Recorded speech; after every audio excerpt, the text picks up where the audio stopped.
Dave. It's our pleasure to welcome now Stephen Palazzo, former congressman who represented Mississippi's 4th District. Former Congressman Palazzo, good to see you, sir. Thanks for coming in. Gerard, it's great to be here. Glad you let me sit in the chair. Of course, I miss our good friends Paul and JT, but you're doing a fantastic job. Well, appreciate that. Carrying on their legacy. Thank you. Appreciate that. So, you told me you were going to be in town. We thought it'd be a good idea for you to come in and just you're obviously no stranger to politics and all the machinations going on in Washington. And right now, all eyes on the Middle East with the conflict between. I mean, it's really. I don't know if you call it a war at this point, but they're firing on each other and they're doing a lot of damage to property and, of course, also taking out people. What do you think America's posture should be there? Well, this is a once-in-a-generation opportunity. I think the Prime Minister of Israel is like what Winston Churchill was in World War II. He's sounding the alarms to the world, and the world sometime isn't really paying attention. But Iran, since 1979, has been basically exporting terrorism around the world. They're directly responsible or indirectly for killing thousands of U.S. troops in the global war on terror. We saw what they were behind the attacks in Beirut against the Marine barracks. We've seen their proxies and Hamas and Hezbollah, what they did to Israel. Israel has every right to do what they're doing, even if it was just from what they did on October 7th. But ultimately, the United States needs to help them defend, support them in any way, form, or fashion. I have been paying attention a little bit to the media, and it seems like everybody keeps saying, well, Trump said we're not going to get in a forever war. Well, Iran's been in a forever war against America and Israel and anything that is good on earth. And so there's a lot of veterans such as myself that we will do anything and everything to take Iran, basically degrade, dismantle, and destroy any of their nuclear ambitions. And my concern is, look, we went through this with Barack Obama, Joe Biden. They hem, they haul, they say they're going to do this, and next thing you know, they're 30 seconds or whatever they say, 5 minutes away from having a nuclear capability. Well, they're close to a nuclear capability. They can never have a nuclear capability, and America needs to make sure that never happens. And it's really up to the president on how far he wants to go, but I would not. A handshake from the Ayatollah, a piece of paper, unless it's signed in his blood, I would not accept it. Interesting. Well, he said this morning we might attack, we might not. Now, I think that's the message he wants to send to the regime, to the Ayatollah, and keep them on their toes and keep them guessing.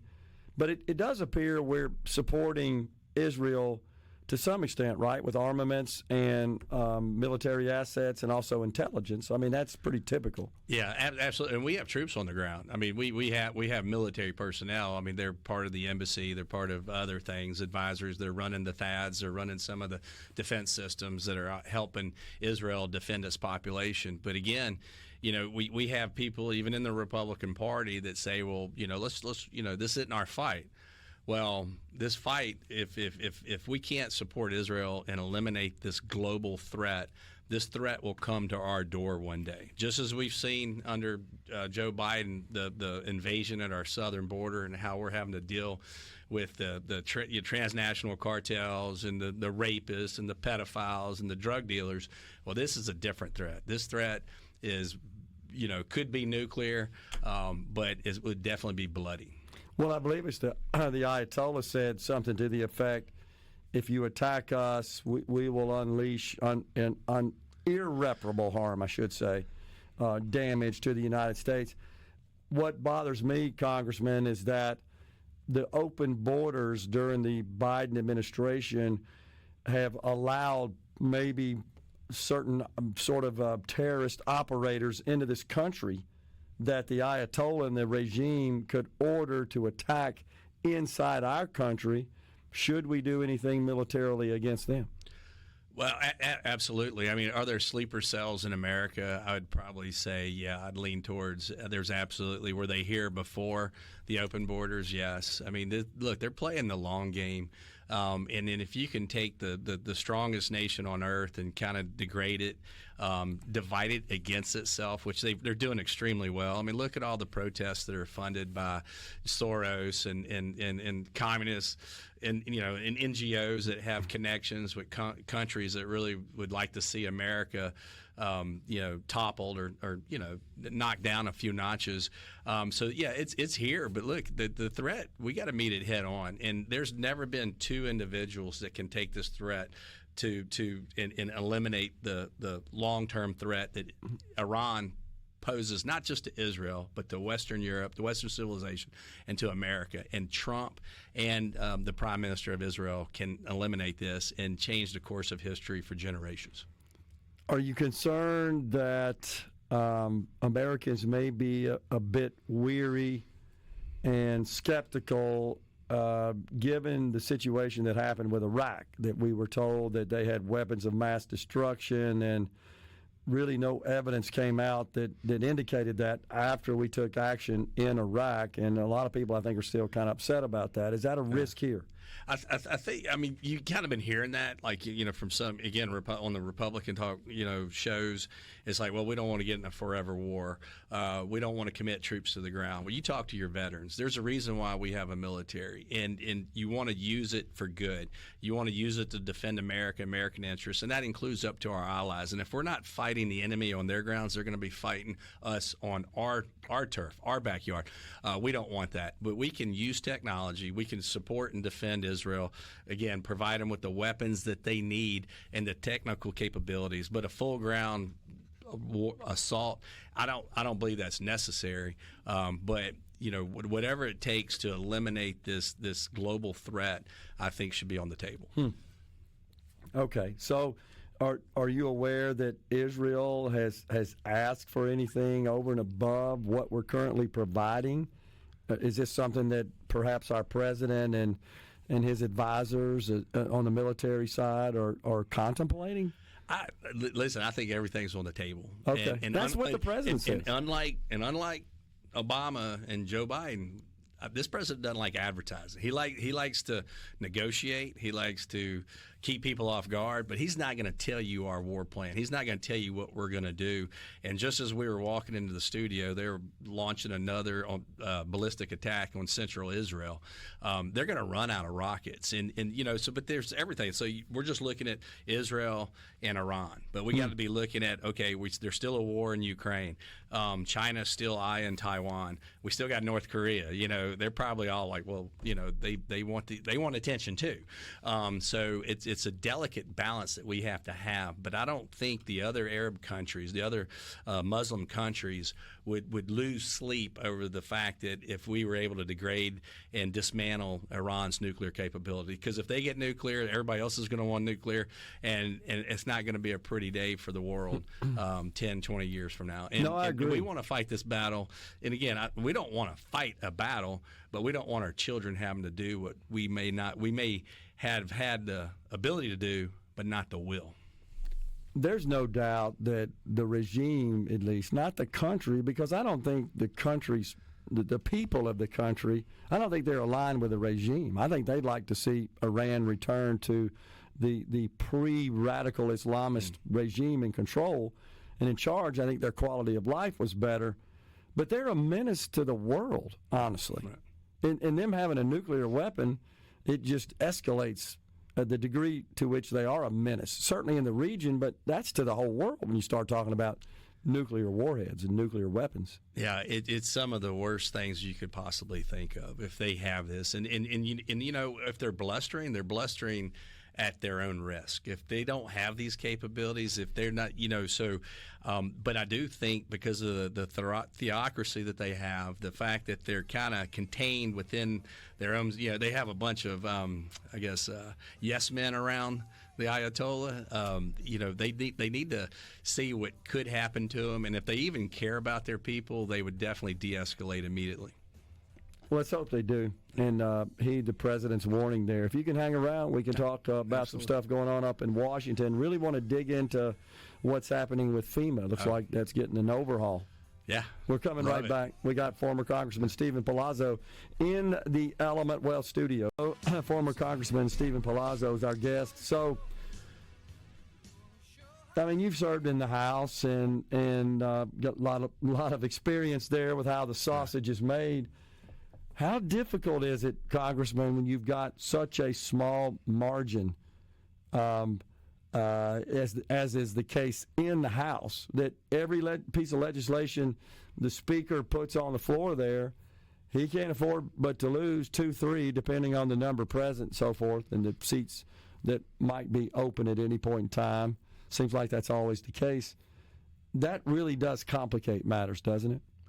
Absolutely. Numbers matter, and the smaller the majority, the tougher it is. And the Speaker Johnson, I've served with him. He's a great person. I think he's been a great speaker to be able to navigate. And we've read the books, herding cats, this and that. So when one of our former senators was the whip, and how tough it is to get. What is it? How many people they got? 220, 221 right now. I mean, it's tough. Yeah. This is tough to do. You're going to have people that are okay. I understand it. I'm a team player. I know I'm not going to get everything I want, but there's always those one or two outliers, and you know their names. And I'm not going to even start on the Democrat Party. One's from Georgia, one's from Kentucky, and then you got the senator from Kentucky, and it's like, look, I know y'all crave attention, but we didn't get in this mess overnight. We're not going to get out of it overnight. And if we can't do it when we control all the levers of government, we're never going to be able to do it, and we're going to just be an inferior party, and we're going to break off into chaos. So find out what you like in the bill, support it, go home. Hey, you get paid well. Go home and defend your vote, and that's all you have to do. Yeah. And if you get beat, you get beat. Go home and have a life. Yeah. Well, now it's in the Senate. Yeah. And what's different about some of these controversial issues, and I'm sure you encountered this as well in your congressional experience, you've got some provisions that are really favorites and sort of sacred cows to some members of the House based on their districts that are unique in their state. But you get to the Senate, and you don't have, in this case, any Republicans representing those states. So they're a hard no before they even start negotiating. Thinking about the SALT cap, for example, which is very controversial. And in New York is a state that has some Republican House members. You know them that really want to see that cap increase from 10,000. They wanted to get rid of it altogether. They settled on 40,000, and they said, "Yeah, Mr. Speaker, we can vote for that." It's in the Senate. Well, you got 2 Democrat senators in New York, and they're hard nosed no matter what. Right. So they're not going to champion anything in that respect. I saw Congressman Mike Lawler. Now, did you serve with him from the House in New York? He may be new. He sounds new. Yeah, but he's one of those that represents a district in New York where this is really important issue to him. And he said this morning on the Business Channel, given the fact that the Senate has dialed that back from 40,000 to 10,000, I'm a no now. Yeah. I mean, well, first of all, you didn't get elected. They didn't send you there to repeal the SALT tax deduction. Come on now. You either want to move America in the right direction. We need to pass the tax cuts. We need to slow down the growth of Medicare and Medicaid. So those programs, not eliminate them like the Democrats. Oh, you want to take away this? You want to kick people off insurance? No, we want to slow the growth. We want to reform. We want work requirements. Look, you get 90% of what you want in a bill. Support it. But this is that where they looking at their cameras, they're looking at their Facebook remarks. They just need to be the leaders that they were elected to be. And if you're not that leader, just go home, because we do take tough votes in Congress. And if you can't come home and defend it, you shouldn't be there. Yeah. Okay. Well, we'll see what happens in the Senate. I mean, we went from a date goal of July 4th to now the Senate leadership is saying, it looks like it's going to be more like August. And then the House awaits whatever comes over back from the Senate after their markups and see where that lands. Yeah, and I look. I mean, it's nice to actually see the Senate have some dysfunction from time to time. I mean, because look at the speaker's race for the past 4 to 6 years. It's nice to see. Okay, well, now y'all got to do some work. Y'all got these plushy 6-year terms. You travel around the world in government jets, and now y'all got to come in and do the work that I like to think the House does day to day. But I think they can get it done. I mean, at the end of the day, we have to. I mean, if we don't get this done, then what happens? Now, look, I'm not hell bent on the SALT deduction, right? Yeah, doesn't affect us in Mississippi too much. Few people, some of us max out the 10,000, some of us don't. Right. Income tax and property tax. Right. But the thing is, at the same time, I'm not going to be like, well, I'm tired of subsidizing blue states, because guess what? The federal government subsidized Mississippi. That's right. So we get a lot of federal dollars that come back to us. So I'm looking at like, okay, well, I'm kind of okay. If you want to jump it from 10 to 15, let's negotiate. Everything in life is about communication, negotiations, not violating your core principles. But if we can, again, get 90% of what we need, we got huge issues. Our national deficit is our number one threat to America. We're going to have to choose between Social Security or national defense. We're going to have to choose between this or that. So that's what I love about the government, the coming in, the DOGE, looking at all these agencies, seeing where we can reform them, make them more efficient, eliminate them if we can. Sure. We just don't have all the money to pay for all the programs that over the years Congress has neglected to reform. No doubt. Yeah. Something that could affect Mississippi is FEMA. Four-letter word. Starts with an F. another acronym, another federal government acronym. Yeah. That could have a significant effect on a state that is no stranger to natural disasters, where FEMA is often mobilized to help us out. Yeah, I think the one good thing about the president, there's no sacred cows. He's coming in. He's wanting to look at government upside down, flip it over, make people come defend this program, this dollar, this whatever you're doing, your mission.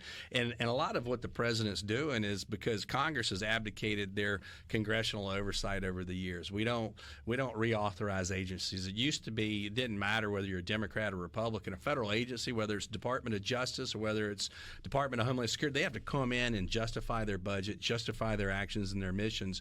Well, we failed to do that. So what you have now is you have FEMA. It was created to provide efficient and effective delivery of natural resources to disaster areas. Now it's bloated, it's bureaucratic, and they're not fulfilling their mission. The state of Mississippi is the model for resilience and recovery, you name it, and preparedness. So states are better at preparedness, and we're better at recovery. So let's look at it. But don't throw it completely out without having something there to help those states that are going to be devastated after the next natural disaster. It's not a matter of if, it's when it's going to happen. But let's make sure they have the tools to, they can handle their own preparedness, their own recovery. Maybe it's a block grant, and then let FEMA just make sure that they're spending the money the way Congress intended. Yeah, I think that makes sense. And honestly, Congressman, I'd like to see that same model employed across the board. Perfect. Yeah, So it's been 20 years since Katrina, right? Right. We still have open FEMA projects that have not been closed out. And, coming back 5-6 years, my office helped almost every coastal city in appeals and trying to get, they're coming back 5-6 years later asking for money and trying to claw back money from cities that were devastated. 10 years into it, that's not necessary, and it needs to be reformed. Yeah. And, of course, the president has appointed former Governor Phil Bryant to help in the effort of restructuring and certainly studying FEMA and seeing how we can improve it. But you have to give props to the president for recognizing that the agencies had some missteps. I don't think you can deny that. No, it's not just FEMA. There's the weaponization of the DOJ. Sure. The government has, and again, and I was a former member of Congress. I blame Congress. We've abdicated our responsibilities. We have not held these federal agencies in check. Sometimes it's because of the insecure majorities of both houses that we can't get things done, or not having the levers to do it, such as a Republican president, Senate, and the House. That's why it's so important that we pass this big, beautiful bill. The American people need it. Everybody needs it. But so going after these agencies and making them defend themselves, I think is a good idea, because they're supposed to be the efficient stewards of the American taxpayer dollars. And Congress needs, hey, if you don't like the president looking into your agencies or taking over your job, then start doing your job. Yeah, sure. The same thing we would do in the private sector, or honestly, you'd fail in the private sector if you didn't apply that same sort of scrutiny. Former Congressman Stephen Palazzo of Mississippi's 4th District has been our guest. Thanks for coming on, Congressman. Enjoy the conversation. Always a pleasure. Thank you. You bet. We're coming right back, folks, in the Element Well studio. Stay with us.